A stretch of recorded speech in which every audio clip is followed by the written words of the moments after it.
जय श्री केदार। तो फाइनली मेरा भी केदारनाथ जाने का सपना पूरा हुआ। तो हम निकल चुके थे रुद्रपुर से केदारनाथ की तरफ। तो आप लोग जुड़े रहिए केदारनाथ की इस जर्नी में मेरे साथ। तो रुद्रपुर से 6 बजे मॉर्निंग में हमने अपनी जर्नी स्टार्ट कर दी थी। और ये पूरा रूट जो पड़ता है काशीपुर, नजीबाबाद, हरिद्वार होते हुए आगे हम केदारनाथ के रूट पर बढ़ते हैं। और बीच में कौन कौन सी जगह आती है मैं आप लोगों को बताते जाऊंगी। तो यहाँ ब्रेकफास्ट के लिए हम लोग नजीबाबाद में रुक गए थे। अब तुम लोग मुझे ऐसे हंसी दिलाओगे तो कैसे करूंगी मैं ब्लॉगिंग। तो यहाँ रेस्टोरेंट में आप देख सकते हो मॉर्निंग में कितना ज़्यादा रश था। हम लोग यहाँ ब्रेकफास्ट का वेट कर रहे थे और हम लोग काफ़ी चिल और एंजॉय वाले मूड में थे, क्योंकि मॉर्निंग में तो वैसे भी कितना मूड फ्रेश होता है। चलो रजत दिखाओ, अब बॉडी वॉडी दिखाओ। चलो अरे तुम क्या कर रहे हो यार, तुम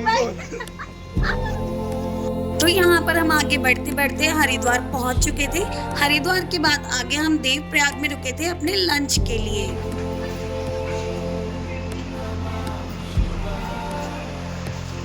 खाने का इंतजार हो रहा है यहाँ पे, कब आएगा खाना। इसका तो चेहरा उतर गया भाई की खाना दे दो। तो यहाँ पे हमारा खाना आ चुका था और हमारे ब्लॉगर अचार चाट रहे, देखिए सबके चेहरे उतर चुके हैं यहाँ पे, देखिए किस प्रकार है। तो यहाँ फाइनली हमने अपने पहाड़ों वाला टेस्टी टेस्टी खाना खा लिया था और उसके बाद हम बढ़ गए थे श्रीनगर की तरफ। तो गाइस अब हम पहुंच चुके थे कहाँ पे, श्रीनगर। और हमारा भाई अंगड़ाई ले रहा, देखो भाई बिल्कुल सीधा हो गया है, बिल्कुल सीधा हो गया भाई, देखो हमारा।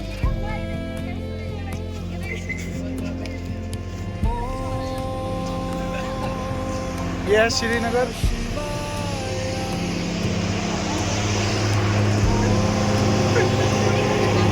और मेरा भाई रजत लिफ्टर, रजत लिफ्ट फॉलो करे। एक हमारे साथ एक अजीब 8वां अजूबा जुड़ चुका है, आपको मिलाते हैं हमारे 8वें अजूबे से। ये बोलता नहीं है। अब हम पहुंच सके थे श्रीनगर के विशाल मेगा मार्ट पर और यहाँ से हम करेंगे शॉपिंग। देखते हैं क्या क्या पसंद आता है। लेना हमें 10 रुपए की चॉकलेट ही है।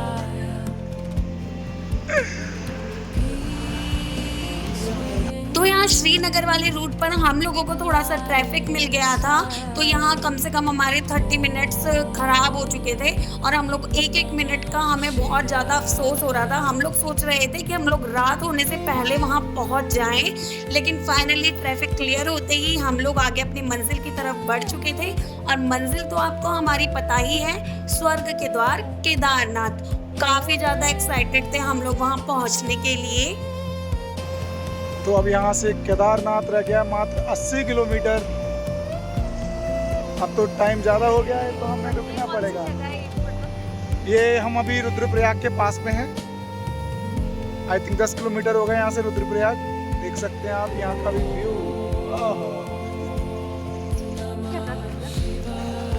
तो अब हम यहाँ पहुँच सके हैं रुद्रप्रयाग के काफ़ी करीब, और केदारनाथ यहाँ से काफी करीब, केदारनाथ के काफी करीब। और केदारनाथ का यहाँ से डिस्टेंस है 80 किलोमीटर। शाम का समय है जैसे कि आप देख सकते हैं। फाइनली हम लोग रुद्रप्रयाग वाले रूट पर पहुंच चुके थे। यहाँ से जैसे हमने आपको बताया ही कि 70 से 80 किलोमीटर के बीच केदारनाथ का डिस्टेंस रह जाता है। और हम लोग काफ़ी ज़्यादा एक्साइटेड थे कि बस अब आगे हमारी गाड़ी बढ़ते रहे और हम जल्दी से पहुंच जाएं। तो यहाँ हम लोग थोड़ा इवनिंग में रुके थे चाय वगैरह पीने के लिए और थोड़ा सा खुद को रेस्ट देने के लिए, क्योंकि सफ़र बहुत ज़्यादा लंबा था और हम लोग सब बैठे बैठे गाड़ी में थक चुके थे। यहाँ पे आप देख सकते हो चलते चलते हमें थोड़ी सी रात हो गई है, मगर रात का सफ़र और ज़्यादा अच्छा होता है। और लगभग हम सब लोग रेस्ट कर रहे थे, सो ही चुके थे आधे लोग तो। बट फाइनली हम लोग यहाँ से आगे सोनप्रयाग की तरफ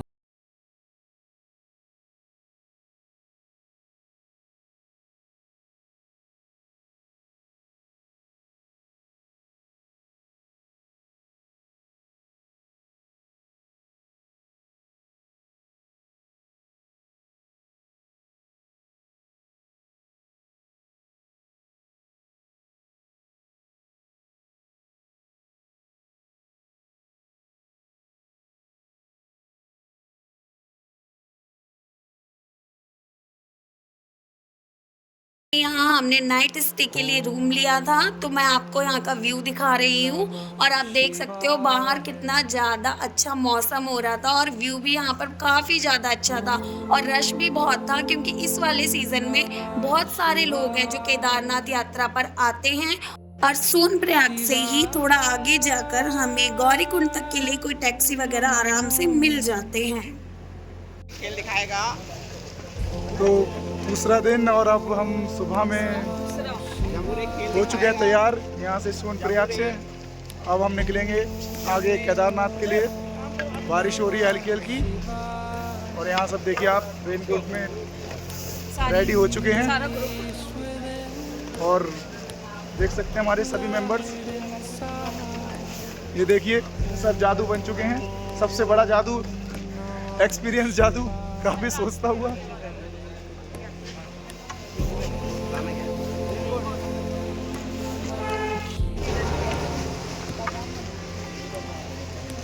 हेलो गाइस, हेलो बिना गाइस, खाना खाए चल दिए हैं, पैसे खत्म हो गए हमारे। खाने का हो रहा है मन।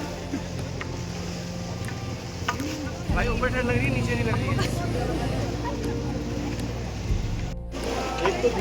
क्या कहना चाहेंगे आप इस लुक के साथ?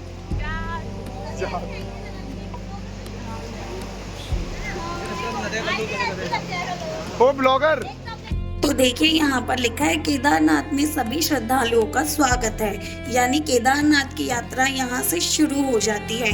तो आप लोग बस हमारी इस यात्रा में हमारे साथ इसी तरह से जुड़े रहिए और कीजिए दर्शन केदारनाथ के। तो यहाँ हम सोनप्रयाग से आगे की तरफ बढ़ चुके थे। करीब 500 मीटर की दूरी पर ही आपको टैक्सी वगैरह मिल जाएंगी गौरीकुंड के लिए और गौरीकुंड से ही हमारी पैदल यात्रा शुरू होती है।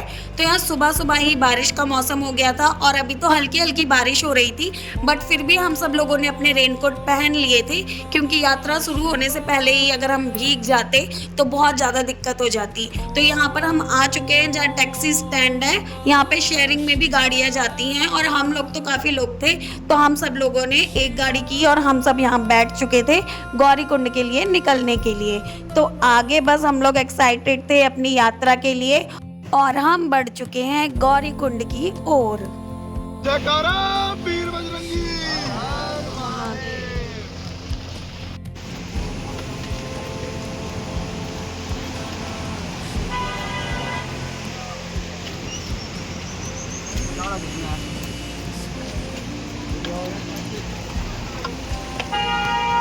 तो टैक्सी से उतरने के बाद ये जो पूरा टैक्सी स्टैंड बना है, यहाँ से आगे पैदल ही बढ़ना पड़ता है।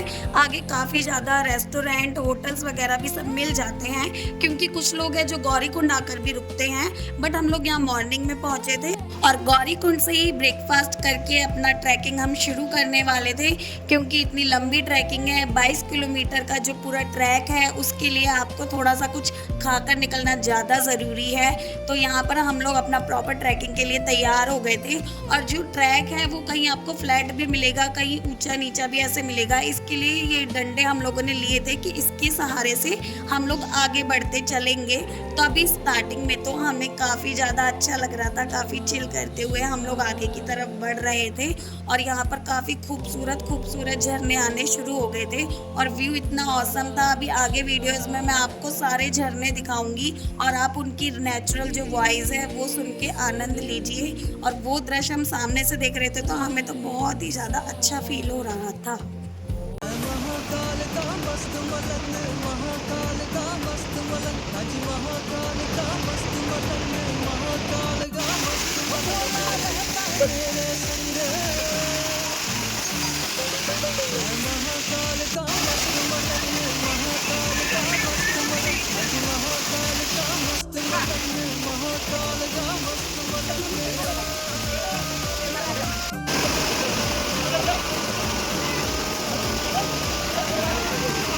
तो जैसा आपने देखा कि कितने सुंदर सुंदर हमें झरने यहाँ रास्तों में मिले थे और हम यहाँ थोड़ा सा थक चुके थे और मुझे तो बिल्कुल भी नहीं लगा था कि मैं आगे इतना पैदल चल पाऊँगी, बट इतना सुंदर व्यू है कि जब आप बढ़ना शुरू होते हो ना तो बस बढ़ते चले जाते हो। एनर्जी लेवल बताओ अपना अपना। तो कहते हैं ना कि कुछ पाने के लिए कुछ खोना तो पड़ता ही है, बट यहाँ हमने कुछ खोया तो नहीं था, बट हमने बहुत कुछ पाया ज़रूर था। क्योंकि जैसे जैसे हम ट्रैक में आगे बढ़ रहे थे, हमें बहुत तरह के अलग अलग लोग भी दिख रहे थे, अलग अलग एज के अलग अलग ग्रुप्स दिख रहे थे, अलग अलग कंट्री के भी लोग दिख रहे थे। तो हमें उनके मन में आस्था और भगवान के लिए जो श्रद्धा है वो दिख रही थी कि इतनी दूर दूर से लोग आ रहे हैं केदार बाबा के दर्शन के लिए।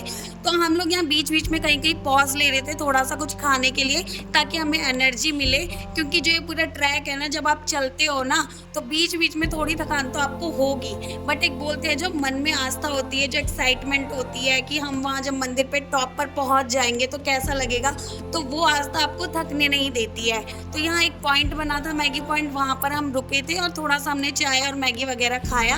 आपको पूरे ट्रैक में ऐसे छोटे छोटे रेस्टोरेंट ढाबे टाइप मिलते रहेंगे।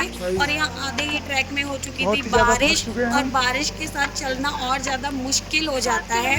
तो मैं आप लोगों से यही कहूँगी कि अगर आप भी केदारनाथ बाबा के दर्शन करने जाना चाहते हैं या जाने का प्लान कर रहे हैं, तो सबसे पहले तो ट्रैकिंग में लगेज जो है वो कम से कम लीजिएगा। और रेनकोट बहुत ज़्यादा इम्पोर्टेंट है, क्योंकि मौसम यहाँ कभी भी अच्छा भी हो जाता है, कभी बारिश भी हो जाती है, कभी एकदम गर्मी भी हो जाती है। तो आपने देखा केदारनाथ बस 6 किलोमीटर दूर बचा था हमसे, तो हम लोग बस एक जगह और थोड़ा सा रेस्ट करने बैठ गए थे। बीच बीच में बैठना बहुत ज़्यादा ज़रूरी है, क्योंकि अगर आप कंटिन्यू चलते रहोगे तो हो सकता है आप थोड़ा फेंट हो जाओ या बहुत ज़्यादा टायर्ड फील करो। तो मैं तो अब पहली बार गई थी, तो पहली बार का एक्सपीरियंस तो मैं यही कहूँगी कि बस मंदिर कब आएगा यही सोचते सोचते एक एक कदम हम तो आगे बढ़ा रहे थे। और यहाँ रात हो गई थी, करीब 7 बजे का टाइम हो गया था, और मैं सोच रही थी कि बस कब बाबा के दर्शन होंगे। एक एक कदम अब भारी पड़ने लगा था, लेकिन बस भगवान की श्रद्धा में हम आगे बढ़े जा रहे थे। तो हम लोग बस मंदिर से कुछ ही दूर थे। हमने सोचा था आरती के वक्त तक हम पहुंच जाएंगे, बट हम थोड़ा सा लेट हो गए थे, क्योंकि लास्ट टाइम में मैं काफ़ी थोड़ा सा धीरे धीरे चल रही थी।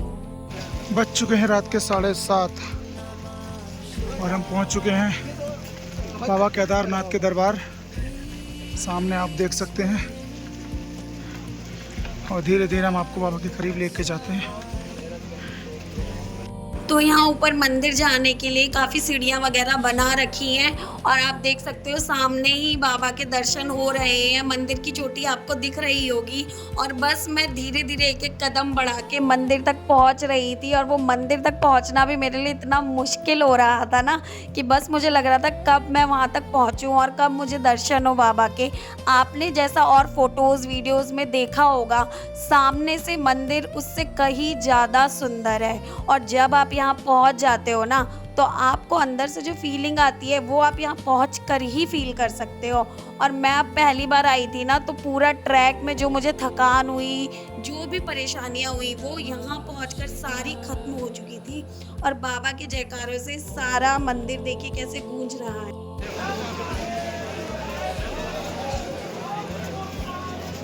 तो हम सब लोग यहाँ मंदिर पहुँच चुके थे, और यहाँ पर एक अच्छी बात ये हुई कि बारिश नहीं हो रही थी, तो हमने बाबा के दर्शन किए। लेकिन हम जो है मंदिर में पूजा पाठ वगैरह सुबह ही करने वाले थे नहा धो के। अभी तो बस हम लोग थोड़ी देर वहाँ बैठे, और हमें जो शांति का अनुभव हुआ वो तो मैं आपको शब्दों में बता ही नहीं सकती। आप देख सकते हो कितना ज़्यादा सुंदर लग रहा है मंदिर। और ये हमारे नंदी महाराज है जो मंदिर के सामने बैठ के मंदिर की सुरक्षा करते हैं। तो आप देख सकते हो मंदिर के कपाट बंद हो चुके थे, तो हम लोगों ने भी सोचा कि अब हम लोग जाते हैं, रेस्ट करते हैं, और सुबह सुबह करेंगे बाबा के दर्शन। तो आप लोग हमारे साथ जुड़े रहिए नेक्स्ट ब्लॉग में इसी तरह। और हर हर महादेव, सब्सक्राइब करना बिल्कुल ना भूलें। Thank you for watching.